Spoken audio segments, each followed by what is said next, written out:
You're listening to the Modern Saxophonist Podcast.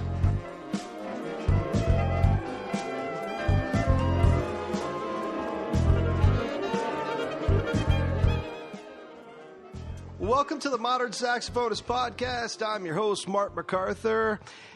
Well, today, if you happen to be a saxophonist who's wondering, hey, how can I make it in this business? And then how do I get some ideas that may take me a little bit further?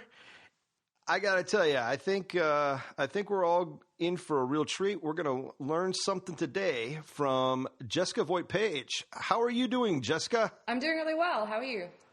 I'm awesome, and I am so excited. There is nothing that's more relevant in my life right now than the idea of entrepreneurship and what it actually means to make a viable income in today's market.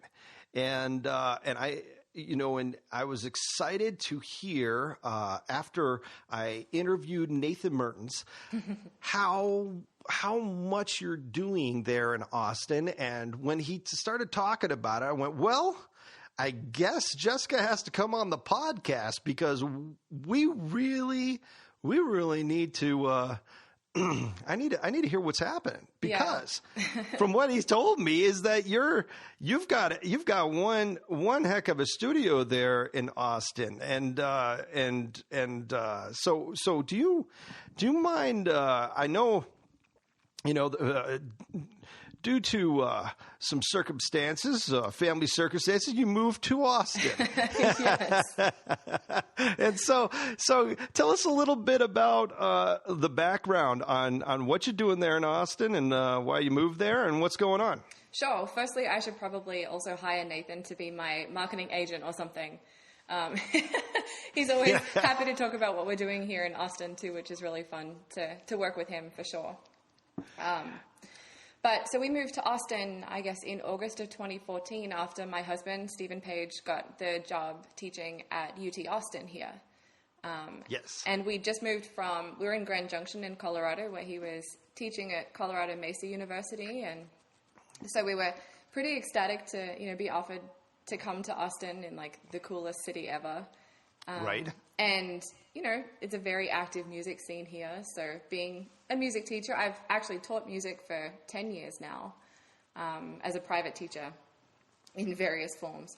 But, being able to move to somewhere where the scene is so active and so exciting, and obviously being in Texas, it's very big for band. I knew that it was going to be a really great opportunity to start an academy rather than just a studio, like a full business academy, with all the bells and whistles and to really kind of dig into the scene a little bit. Hopefully we're going to be here forever, so we might as well dig in. Right. Well, and it sounds like you've gotten that first initial digging in process has really been effective. And you're right. Hey, look, anybody who's been around band, I have, and it's so funny how Texas gets brought up by just about every single person I know. That's just like, it's like, well, in Texas they do it like this in Texas. And you're like, oh man, is there another state? Is there another way we could do this? Nope. Everything's bigger and better in Texas, apparently. Yeah, I hear Florida's close behind. Well, that's where I grew up, so I can attest that band's pretty big in Florida. That's for sure. Oh, yeah. For sure. And it's catching up here in Las Vegas. We got some good bands. I definitely have to say that, and hence why I'm interested to hear what you've got with your academy that you've put together. Now, speaking to that. What do you mean? I mean, I think a lot of people who are listening right now are going, Well, I teach private lessons. I teach either at my house or at a store, and or they've got a school that they teach at, like some type of band they're directing or whatever, and they teach some extra private lessons. But you're talking about an academy. What's this all about? Right. Well, it started out originally as just being kind of a more official way to have my private studio. Again, knowing that we were going to be living in Texas for a while and in Austin and having some fun down here with things, I wanted to kind of differentiate myself from the other teachers in the area. Everyone has the private studio, and it's all like, such and such's private studio with their name, and that works really well. But I wanted to do something different. And I saw kind of an opening for a more formal style of studio where, it's the same kind of stuff. Like, I still do private lessons with everyone. I go to the schools and teach the kids. Fortunately, in Texas, we can take the kids out of their band classes to give them lessons, which makes life a lot easier. Yes. But it's also meant that, I can do other things as well because I'm a business entity. I run an all-state masterclass. I've done that, 3 years now with my good friend Elizabeth Rosenbaum, who's another saxophone teacher here. I think Nathan mentioned her to you at some point too.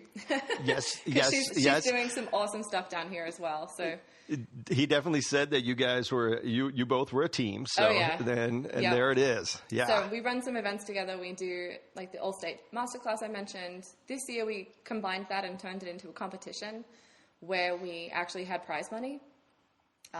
First prize was like $350. So got the kids pretty excited. That gets me excited. Right? There you go. All right. And we do summer camps over the summer. So this year we've actually expanded to 3 camps, one in North Austin, one in South Austin, and one in San Antonio. So we're actually expanding into elsewhere in Texas, which is cool.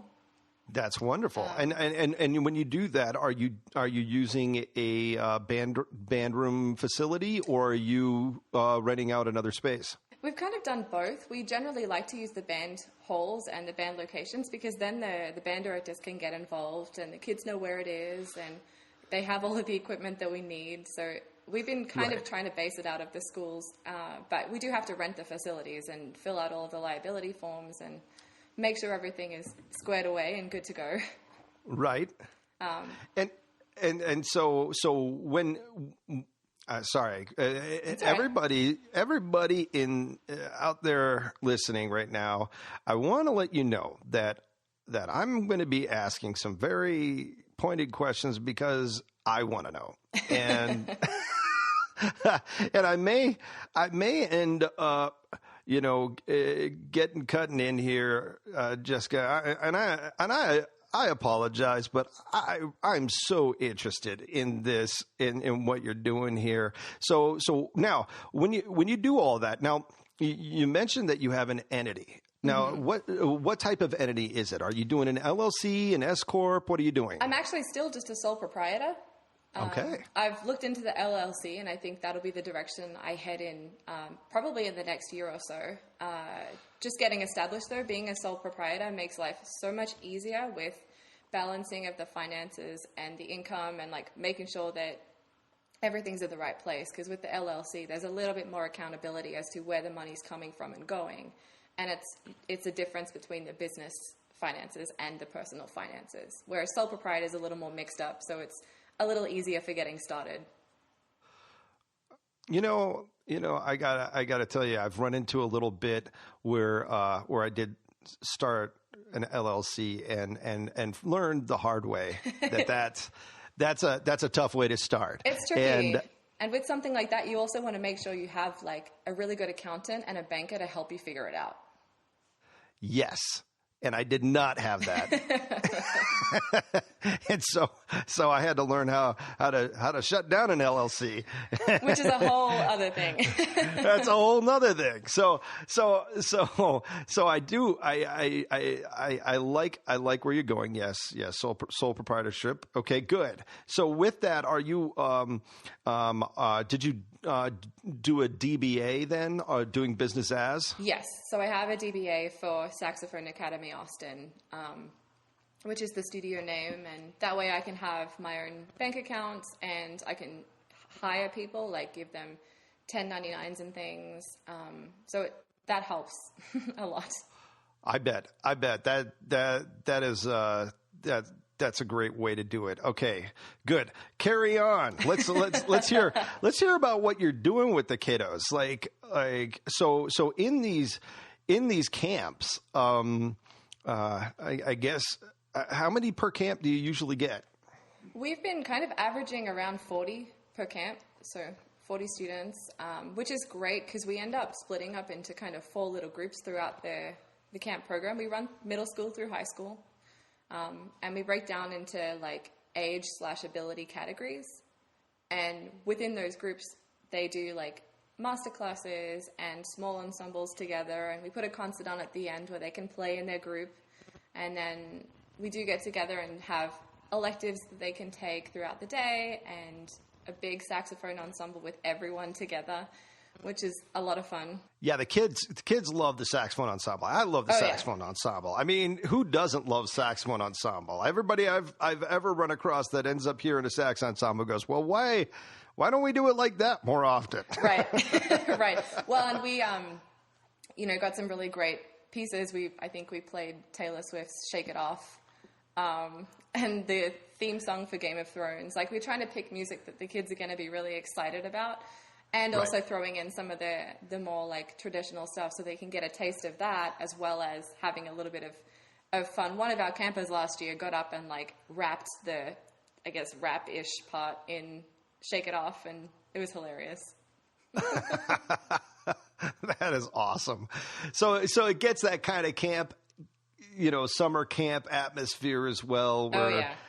Yeah. That's our main goal. Like, in reality, we know that the kids work really hard during the school year with like All-State and their solo and ensemble stuff and then marching band. And we want to give them a chance to just hang out with other saxophone players, learn different stuff about the instrument they probably don't learn throughout the year. Have competitions, be a little bit silly, and just have fun with the saxophone. Oh yeah. That's a camp. I could see a lot of my students being interested in going to. Oh, we get a lot of the college kids are like, "Can we come along?" And it's like, no, it's just for the middle schoolers and the high schoolers. Awesome. So let me. Okay, so if it's just for the middle school and high school, during those camps, are they getting private lessons as well? We haven't been doing that. We're considering offering that as an extra. We've kind of asked about it, whether it's something they're interested in. Our camp is only a half day. So it starts at 9:30 and goes till 12:30 because we figured the kids still want to have some vacation time. Right. And that was a big thing for us. We wanted to make sure that it didn't feel like they were sacrificing their summer to come along. They could still have time with their friends and family or do other things, but also have a really good time with us. And so the private lesson thing would have to be something that we'd add on maybe like at the end of the day as an extra bonus. And we haven't really done that. We've explored it, but it hasn't really been anything we've put into the program just yet. Gotcha. And so you do that final concert and get them all going. And have you brought in any special guests or anything? Has your husband made a little guest appearance or anything like that? Or not really. I mean, he gets to be the audience member. He gets to record everything. But we tend to, with our camp, I mentioned we hire people. We always try to bring in different teachers from around the city who work at different schools and who have different rapports with different kids, so that it's kind of like we're all coming together as faculty and really offering lots of really great stuff. Our electives are all based on things that we choose and that we like to teach. So this year we've got a couple of jazz specialists on board who are going to do some improv classes, and we know the kids love that. Yeah. And it's, we try to make sure that we have that interesting faculty, which I guess is kind of like an all-star faculty. It's like the Austin All-Stars. I love that. That is super cool. I mean, I'm all for anything that promotes any type of unity, and some good heads that are local, that are in the community, that people can relate to in the community or go hear performances of. Right. And really those people supporting the, what's happening there. And that's fantastic. So now, and moving on now, that's the summer camps. Yeah. And I'm sure that's a little bit of a springboard, but you also, according to Nathan, you've got a pretty considerable size of private studio that you do have throughout the year. And yes. And yes, I know the Texas band director thing where you get to come in and teach lessons during the day. Though that is super awesome.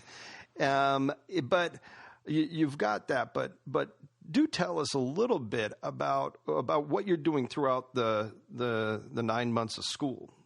Sure. So this year is a little crazy. I should say this year. Every year is a little crazy, actually. I tend to do more than I plan on it, which is always a good way to be. But I currently teach between 65 and 70 students every week at 10 different schools around Austin. So I actually drive around to 2 or 3 schools per day and teach the kids in their classes or after school. I think I start teaching as early as 7:15 some days, and wow. finish at like 7:30. It's long. It's a lot of time, but there's just so many kids that want lessons, and such like we said, a really great culture here for that. Right. It makes it pretty easy if you're willing to go for it. But on the flip side of that, it also means that there are a lot of people teaching that potentially are not kind of like recruiting as hard or wanting to really make it a full-time thing. So, it's an interesting kind of spot to be teaching because of that. Right. But throughout the week, teaching all these kids, I get to go into the schools and we work on technique and etudes and music and everything that we would in any other kind of lesson. I always make sure that my kids do scales every lesson because they hate it. It's like eating your vegetables. But right. But I like to be really structured with my students. So I always have a schedule that I set at the start of every year that hopefully stays for the whole year, but I adjust it, at the next semester if necessary. And I think it's really important for the students to have consistency throughout the week. So if I have to change a schedule, it's a little bit of chaos because I'm like a trapeze artist juggling, I don't know, things on fire. It's crazy. But when you're seeing that many kids every week, that is certainly on an individual basis that one little adjustment can throw a whole monkey wrench. I can see what you're talking about. Yeah. But sure. it's also great way to kind of work with parents and get to know the parents and communicate with them, because I actually heard something today. I love listening to podcasts, and one of my favorite ones, someone came on today and talked about how you actually train people to treat you in a certain way. So, in working with the parents closely and telling them, I'm having to juggle this many kids every week. If you make a change at the last minute, it's really hard. They actually tend to respect my time a little better as well. So it actually works out better in the end, I think. Cool. Because that's something, if anybody has ever taught lessons, that is certainly something that we've all struggled with, which is last-minute cancellations. Oh, yeah. They're the worst. And that to me, it always bugs me. I get to that point, and it's like, how do you handle that? And part of the struggle is also when you have so many different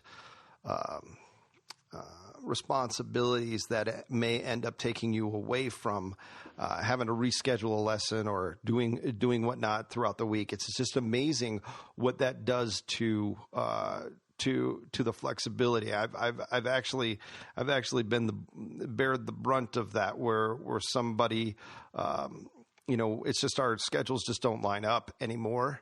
And it ends up, three lessons go by where we weren't able to schedule anything. And I think in a lot of ways, those are the kind of things that what you're talking about, consistency, I can see being a very huge benefit to this. Yeah. And on top of that, I'm like a stickler for organization in schedules. I find that the more organized I am, strangely enough, the more flexibility I have.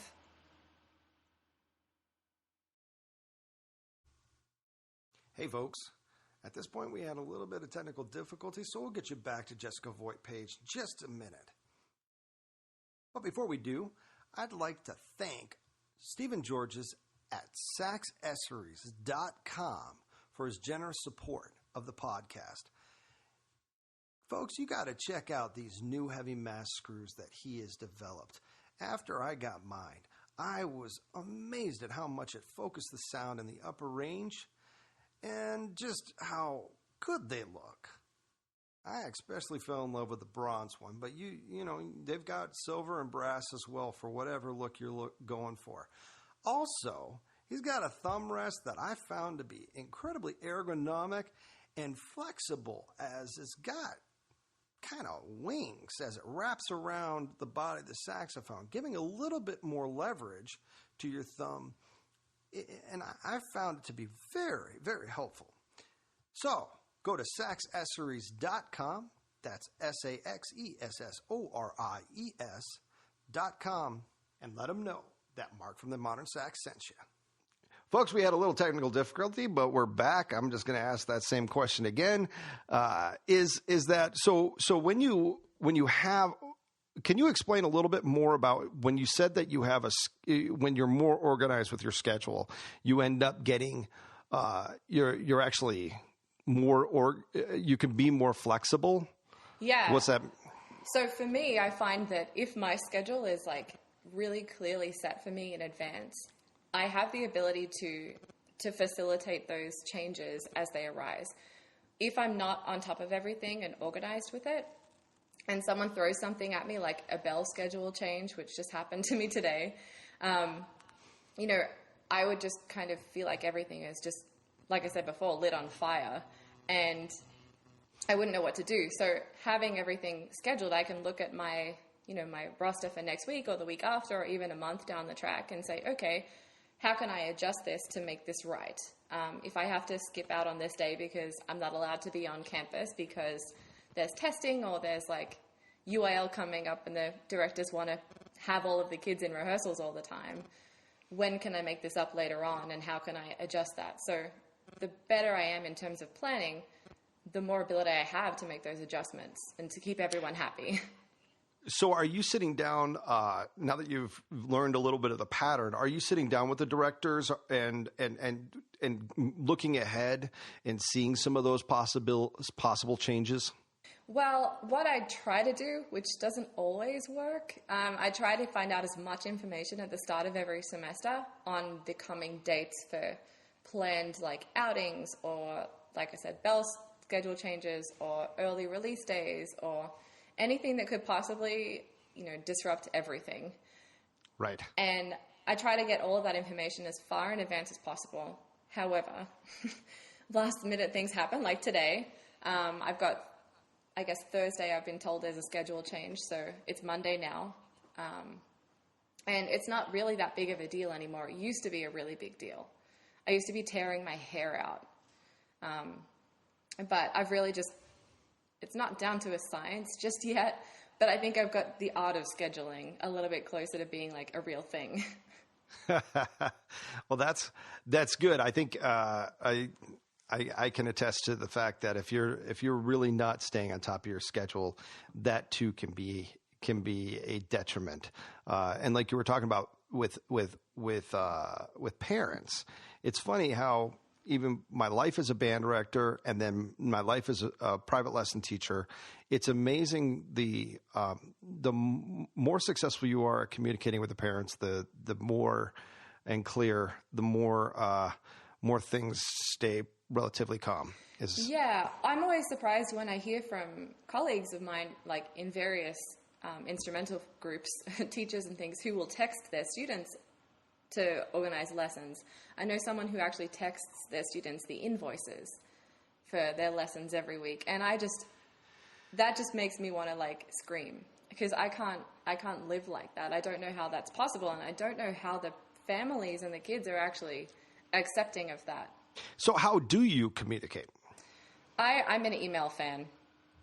I really love to email everyone. I don't really like to communicate through text.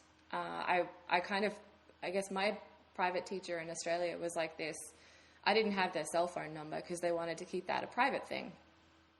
And so I've got that same kind of rule in place with my students. They can only text me if it's an absolute emergency, or I'll text them if I'm running late or something that I know they won't check their emails for, but I do require them to check their emails daily.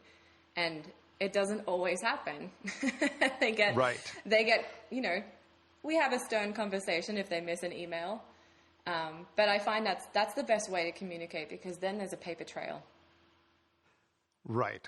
I like that. Well, with texting, it certainly does go down the feed as that's anything that we've, anything that is feed driven, like this happens, so now it bumps it down a notch and bumps it down a notch and bumps it down a notch. That's you're right. With an email chain, you can certainly track who's saying what, it's searchable, that type of thing. So, yeah. Okay. So now we've talked a lot about how you do your, even just some of the nitty gritties of private lessons and everything else. But how on the business end, how you decide to do your business, is there anything that we can share with our audience that is, clearly something's happening where you're able to really have so many students manage this and treat, you're treating it like a business. And so can you give us any secrets that you're doing? Right. And I'm in the process of starting a second business, so that's fun too. It's never dull at the Page household. But so having been a music teacher for, I guess now 10 years, but it would have been 7 or 8 when I moved to Austin, I'd had quite a bit of experience building a studio and running them and, teaching and all of that. But,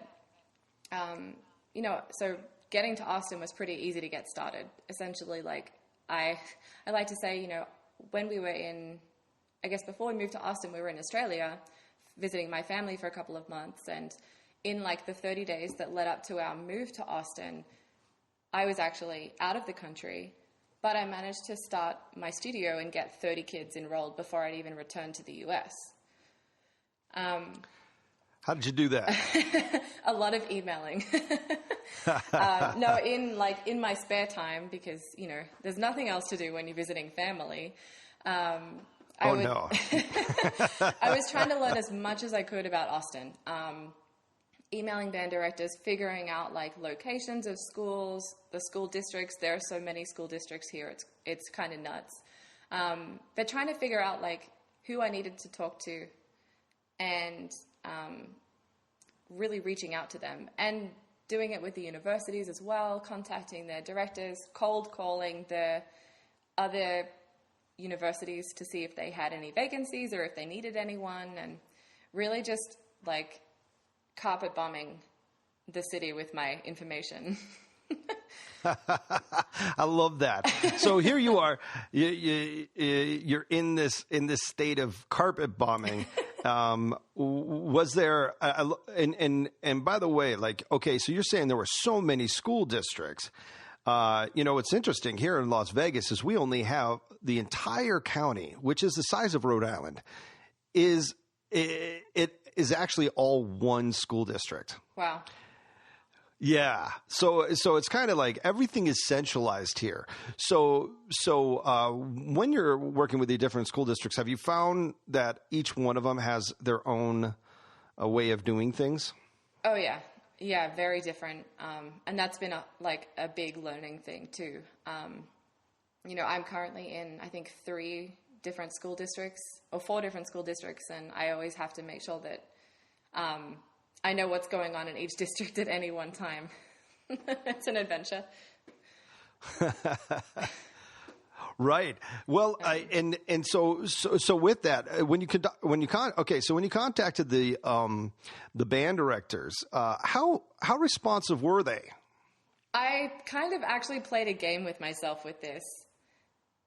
And the game was make the band directors say no. And so I would email them once and I'd hear back from a couple. Then a week later, I'd email them all again. I'd hear back from a couple more. And then I'd keep emailing them. And then there'd be some that wouldn't answer at all. At which point I would then continue to email them, but like see how many no's I could collect. Wow. Yeah. Like I said, it turned into a game. It was very strangely enjoyable.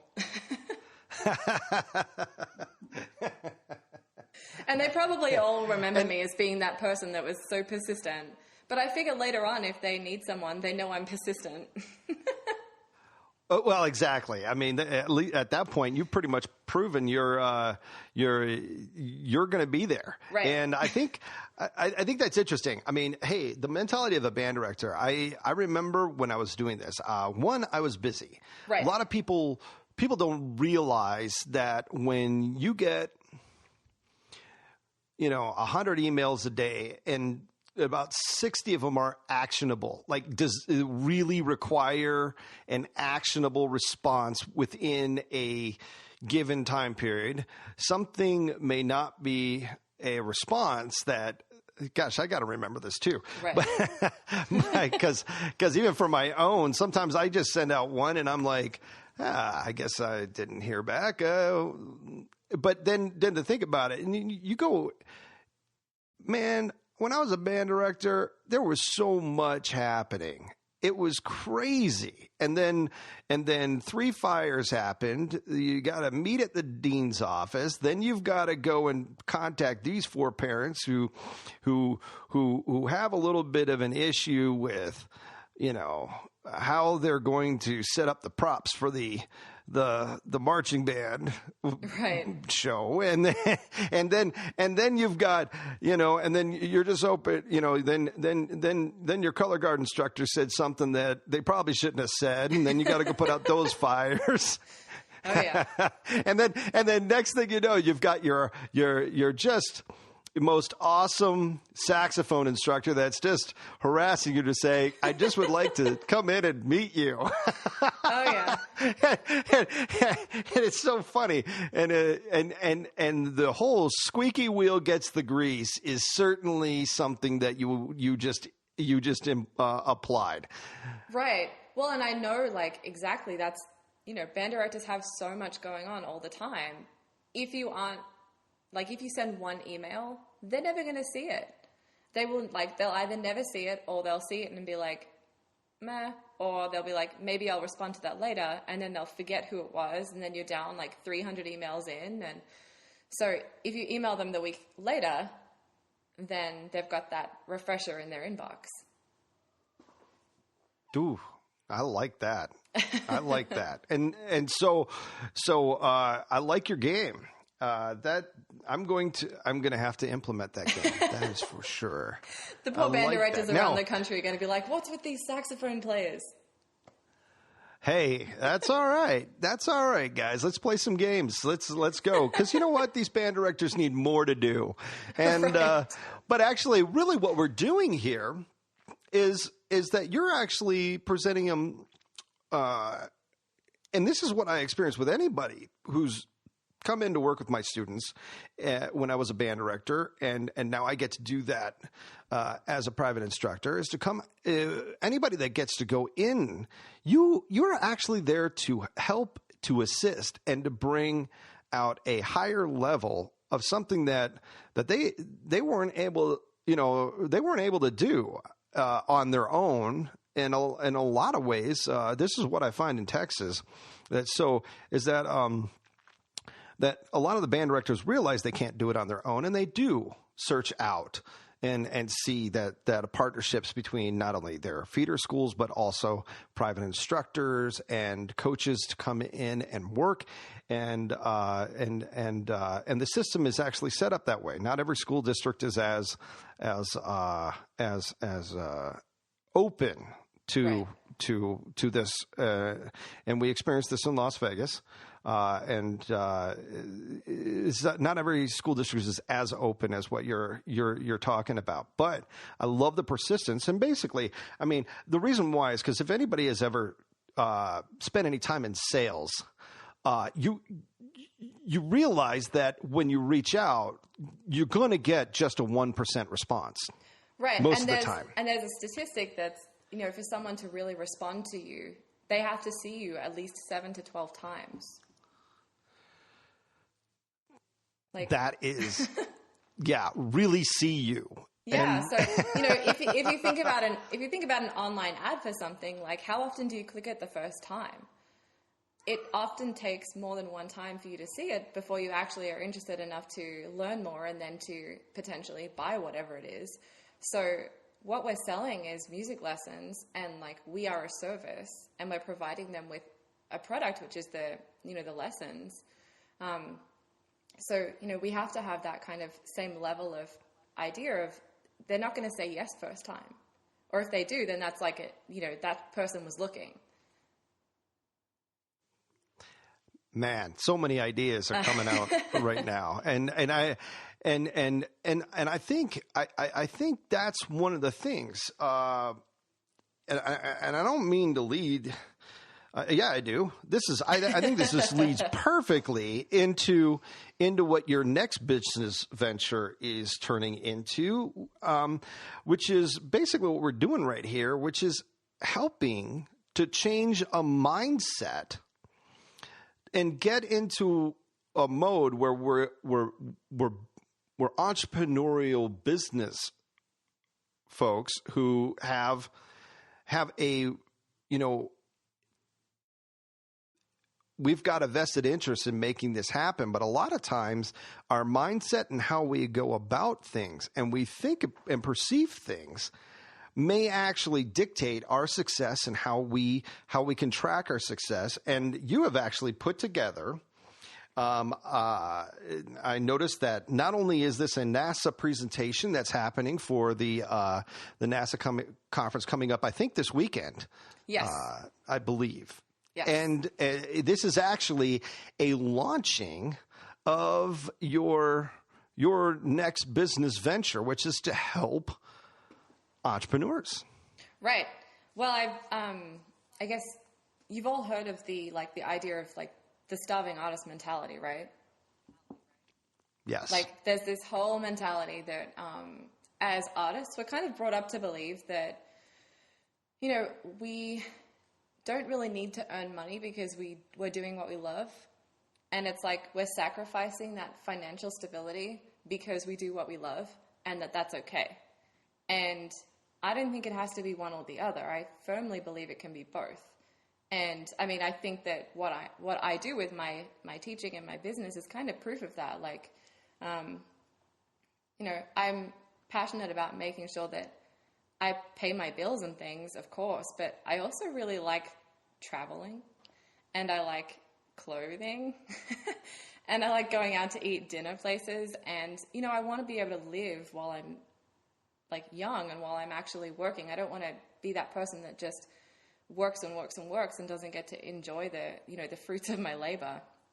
And so I guess in 2015, I kind of had this, like a light bulb moment / mini like midlife crisis type thing happen where I was doing really well in business. My studio was like thriving. I'd hit 60 students and everything was really awesome. But I was feeling really kind of unfulfilled. Like it was kind of weird. Like I'd kind of reached that point when I got to that financial comfortable spot, words.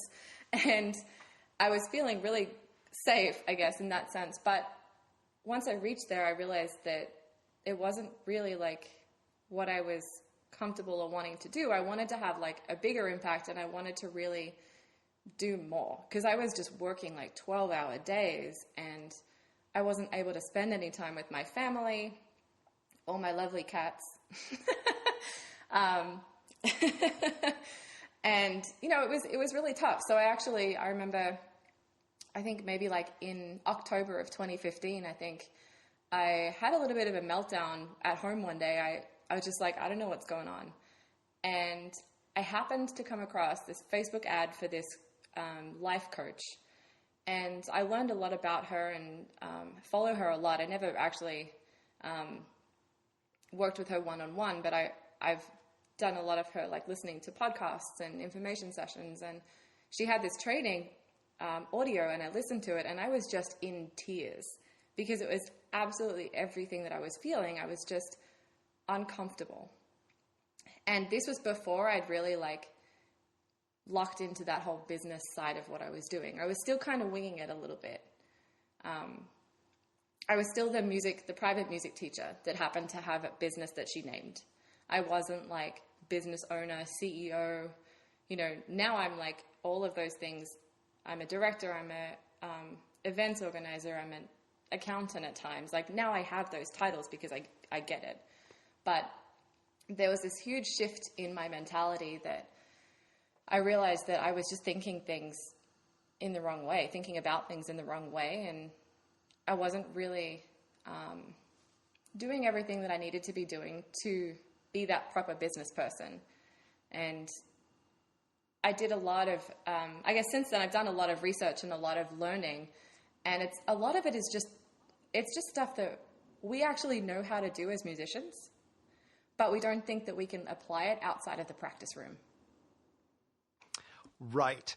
And one of the books that got me, I need to hook up with that podcast. I really want to listen to what's happening. Cause if that's, I too, I not only run a podcast, but I love listening to them. And anytime I get a chance to learn, especially in this arena, I absolutely love it. And I think one of the things that I find about what you're talking about, this mindset, is that there's such an encouragement in understanding that other people are going through what I'm going through and experiencing. And then, but most important is, what can I do about it? Right. And I think a lot of people get kind of stuck in excuses. They get stuck in, well, this is just the way it is. And put the nose down and just keep going. And I think what you're talking about, I've read and really enjoyed in, I can't remember who wrote it, the name of the guy, but he too was a saxophonist, is the writer of E-Myth. And great book that actually describes some of the things that you're talking about. And but I think in some ways it's really interesting to start applying some of these business.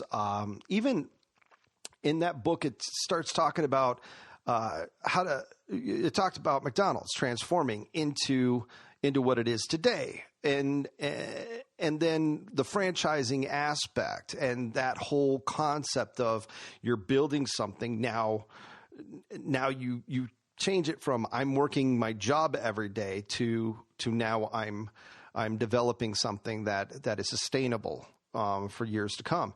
And sounds like that's a little bit along the lines of what you're talking about. Yeah, I mean, any kind of business I think is a very creative venture. You have to be able to think really differently to create something new and exciting and that people are going to want to buy, because essentially a business is selling something. And, if you aren't making money, you aren't really a successful business. But that's like number one rule of business, right? It is.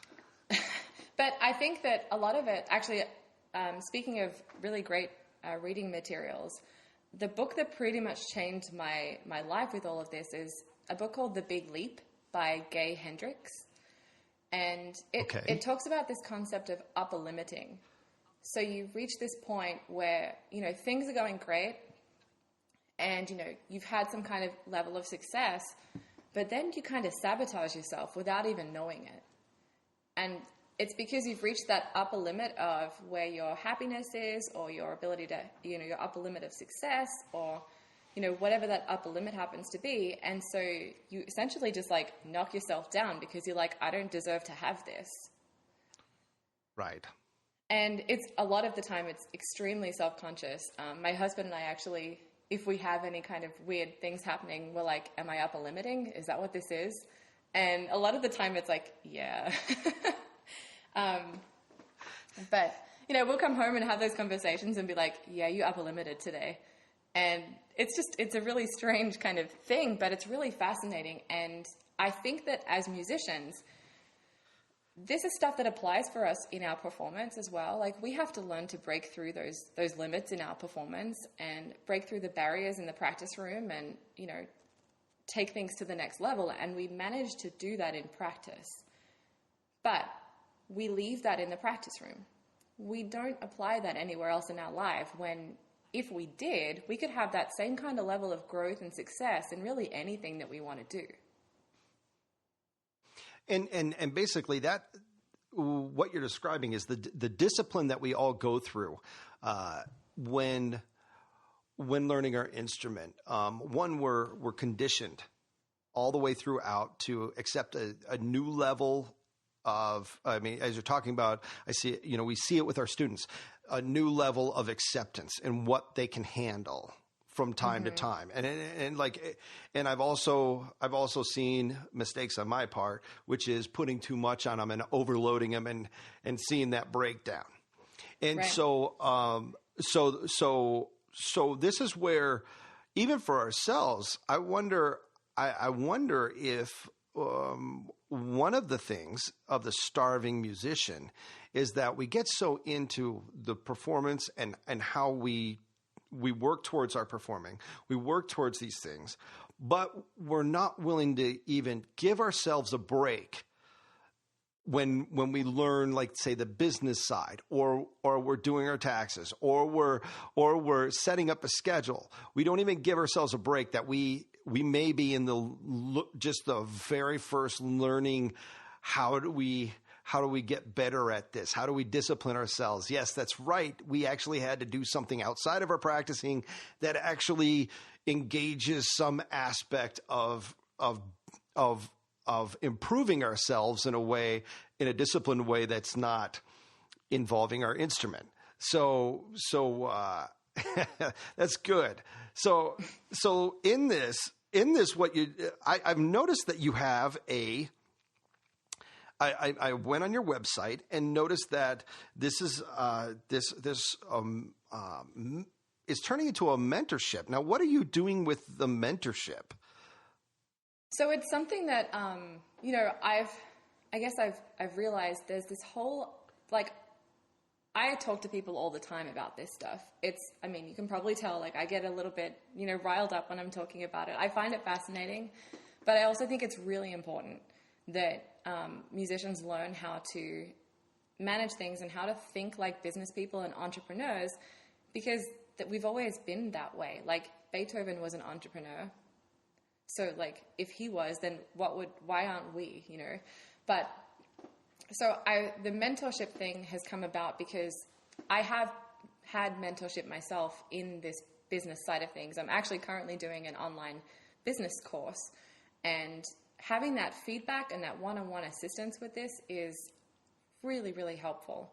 And I know that that's the reason why I've been able to step up my game. And I think I mentioned to you in our pre-interview chat, like, I doubled my income this year, and I didn't do anything different. I just changed the way I thought about things. And so having that shift is really, really useful, but having someone to guide you as you work through it and to kind of push you a little bit, just like private lessons we would on our instruments, but to also be there to support you. So if you have an issue with something, it's someone who can, like, hold your hand and say, everything's going to be fine. We're going to work it out. Let's try some other solutions. It's literally like private lessons in, like, music business entrepreneurship. And I think it's a really valuable thing for people to get involved in. And, like, I'm super excited to be able to offer this to people. I don't have all of the answers, but I definitely have learned a lot in the last 10 years. And even in the last 12 months, like, I feel like I've just changed the way that I functioned for the better. And I really want to share that with other people. That's incredible. I think, as we were talking pre-chat, one of my impressions is that I see this with my college students. It's the same thing as what's happening with me, is that a lot of us are trained. We look at the university setting as the pinnacle of the experience. And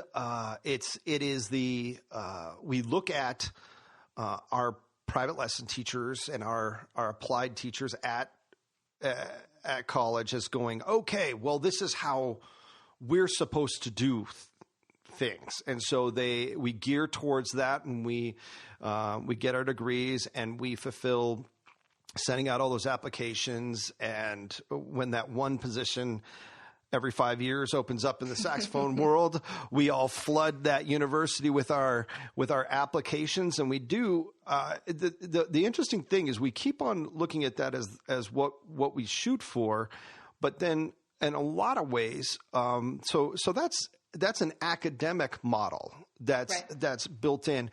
And a lot of it, and I've experienced this. I mean, look, I'm adjunct, I'm part-time. And so at UNLV, and so therefore, what that defines it's even just, I don't know. It's kind of like, basically I'm a glorified private lesson teacher with a bit of a title that, doesn't really get me much more. And whatever, anybody who's ever taught adjunct, what's going on out there with the adjuncting. I mean, I've had so many good conversations with folks on this podcast who are doing it, and it's a way that universities are going. But you start, when you do the part-time instruction, you realize that you have to flip some things the way that you're thinking, and you have to approach it more from your own individualized, rather than relying on the university or to provide that academic foundation or that base. And I think, and so is that something that you're finding with people that you're talking with that are out of the mindset? Are they more just modeling what they've seen and not really seeing their own situation?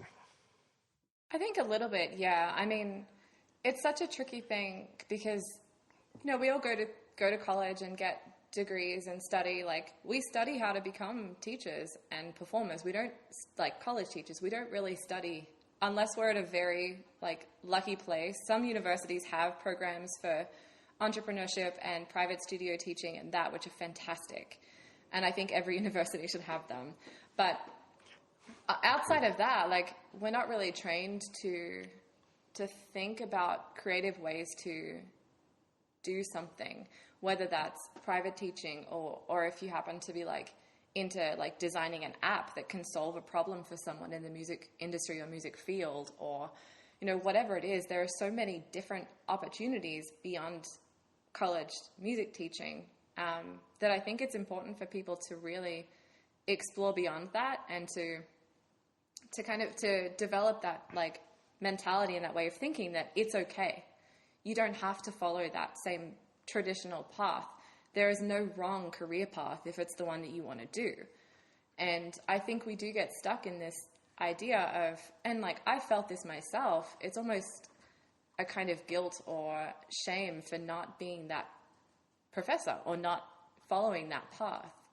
And I think it can be really hard sometimes to move beyond that and say, okay, so my role might not be to be that college professor, but how else can I impact other people using my skills and my abilities that I've worked so hard to grow and to learn, and come up with a creative solution.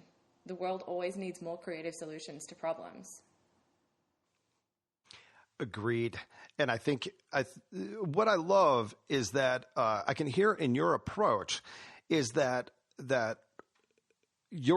it's not a one size fits all path is what you're describing. You're Right. describing something that is very unique, and it's actually centered around what we find.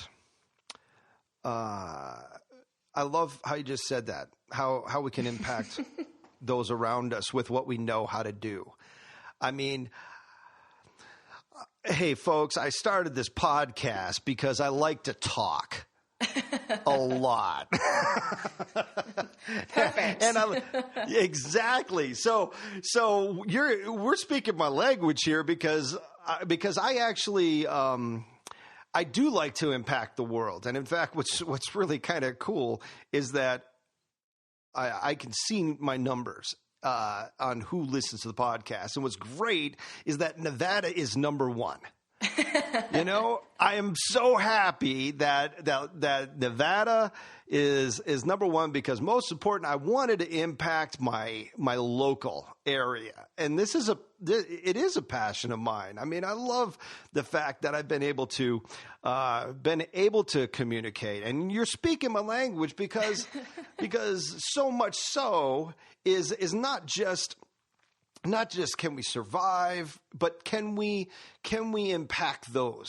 Can we actually, 10 years down the road, can we look and say, oh my Lord, we've actually can track. I mean, look at these students and look at what they've done, and look at how they're now impacting so many other students. How are they exciting other players, and how are they doing what they love? Oh my gosh, this one's writing music, this one's doing that, and we're able to really encourage that. And I'm always, anytime I see a student that's got an idea that involves entrepreneurship, I'm like, hey, go do that. Right. No, seriously, don't worry about all the typical stuff and everything else. Why don't you go do that, and then let's see if it works. Well, and the cool thing about entrepreneurship is, like, if it fails, that's just part of the fun. Like, you have to fail at some point. And from what I understand, that's anybody who's been a successful entrepreneur failed like 10 times before they ever got it right. Yeah. Oh yeah. I think so. We might as well just get started. Right. I ran an Etsy store selling like handbags once because I was like, maybe I'll try this. And it failed terribly, but it was fun. It was a really good adventure, and I learned a lot from it. Yeah. I've sold insurance before. That was fun for a little bit. I feel like we could just trade stories of things we've sold. I think I can actually, I'm there. I have realized I'm also that guy that gets bored doing just one thing all the time. And I think I could probably be more effective in my interests that happen to be out, but I definitely, and that's, if I'm learning anything today, that is definitely something I'm interested in pursuing is to be more effective, is go about it in a little more deliberate way, and right.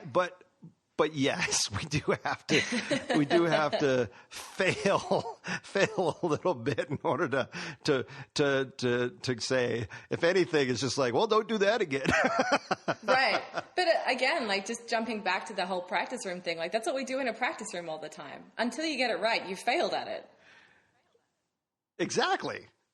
Like, we literally fail hundreds of thousands of times so that we can get it right. Exactly. So, like, sure, there might be bigger consequences if you, like, happen to, do something terrible with the taxes or money or something, but it's all figure-outable. Like, there's nothing that can really happen that you won't be able to come back from.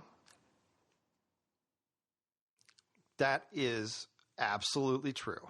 And, yep, that is absolutely true. So, okay, now I think we've covered an awful lot, and I want to just make sure everybody can find you if they happen to be interested at all, let me ask you this. Now, you're talking about branching off in this mentorship, but just like private lessons, there's not enough time to get to everybody. Right. So do you have anything that is available that people can at least see where you're coming from or get a start? Yeah, I actually have a bunch of resources on my website. I've actually got an online course. It's a downloadable PDF fillable course. It's called 30 Days to 30 Students. And it's literally the steps that I took to build my studio from 0 to 30 in those 30 days. And it's like a step-by-step walkthrough, fill in the blanks. There's a reading list. We go through things like lesson policies and networking and marketing and branding and all of those things that people need when they get started. And so that's actually available on my website at the moment. I launched the new and updated version this past weekend. Actually, I spent a ton of time over spring break really revamping it. I've got new audio recordings, and actually I felt very proud of myself. I put some podcast music at the start of it and figured out the technology, so it's super fun. And I actually did this, I think this time last year I released it as well, and got some really great feedback from people that I worked with it. They built studios and they're doing amazing things like in Florida and Colorado and all over the place, in Australia too, actually. And so that's available at the moment. And I do actually have a little bit of a discount code at the moment for that, with a bit of a bonus. So, because NASA's happening, I thought, why not celebrate with a bit of a NASA special? And if you decide to purchase it, you can get $50 off if you use the code NASA 2017. And I'm also going to be available for a 30-minute free consultation on top of that, which is about a $75 value. So it's really, really cool. And I want to be there to help people get set up. And so that's why I'm also including that consultation call in that. So that's really exciting. I'm super pumped about that. But I also have some free resources on the front page of my website. So if they go to www.jessica-page.com, there's 4 resources that's free to download. And for someone looking to build a studio, I've got a studio guide in that. It's a lot of it is talking about the things that they need to learn and they need to work through and they need to understand to really succeed as a private teacher. So that's really awesome. I think that's 15 pages worth of information, as well as a website guide and a bunch of other things. So yeah, I'm trying to make sure everyone can have lots of information. So I'd love to give it all away. Well, that is great, and that's exactly what I was talking about. Wow, that is it sounds like if you're looking for a solution, folks, this certainly can be something. I love step-by-step guides. A lot of times it gets you don't realize really what you need to improve until you go through kind of a little bit of something that can get you a little self-reflections, a little double check as you go along.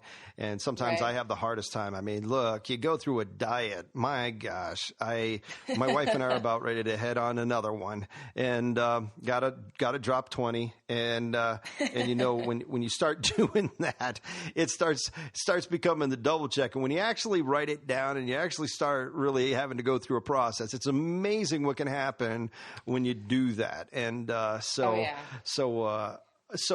why don't we do that with our private lesson business? And hey, if you are somebody that is doing that as your primary, or even if you're just supplementing and doing, you just need 10, we can all really use some of that advice, and especially when you just need to make it a little easier for ourselves.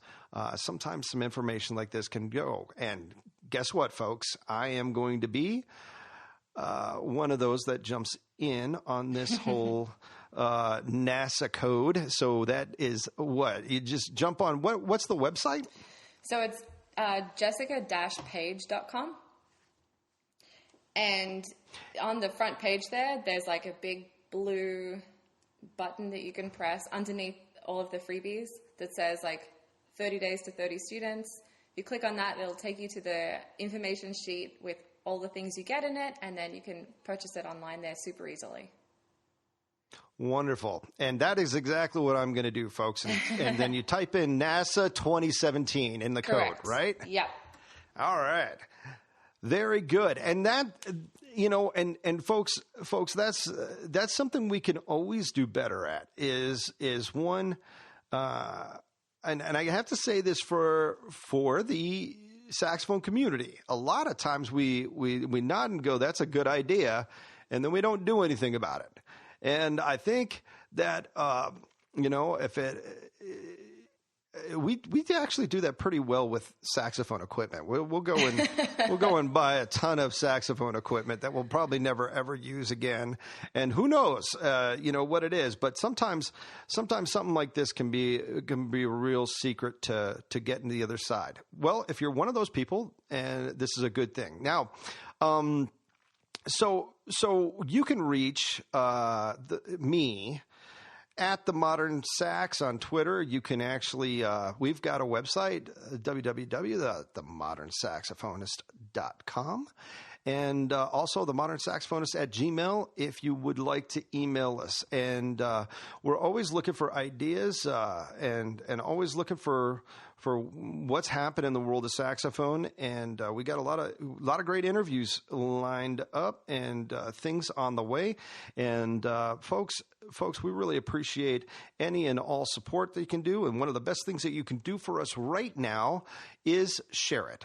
Share it with somebody that really needs to hear it. I think this is one that there should be several friends that share this and get the ideas flowing and get things happening. And that's why I believe in doing this podcast, is the fact that through conversation we can all learn something a little bit more. And hopefully, as one of my friends that we got to interview, I got to talk with a little while ago, Henning Schroeder, is that this makes a perfect way to get through a long drive. So, right. So if anything, folks, I do notice that our numbers go up significantly on Mondays. So I guess apparently this is the Monday podcast for several folks to make that drive. So thanks for making this a significant thing and in your life, and one way to spend a little bit of time and pass the time and learn a little something. And so Jessica, thank you very much for coming on and talking to us. I think through what we've talked with, I think there's certainly some enlightening things. I certainly have been on a few. I'm going to be using a few of the things that you talked about in my own practice, and I know that everybody else will as well. And so, good luck with that presentation next week at NASA. Thank you, and thank you for having me. It's been a lot of fun. Awesome. Well, thank you for coming on again. And hey, folks, with that, it's time to get practicing, but not only your saxophone, but our business as well. Take care. Thanks for tuning in to this episode of the Modern Saxophonist Podcast. You can find us at www.themodernsaxophonist.com. We're also on Twitter @themodernsax.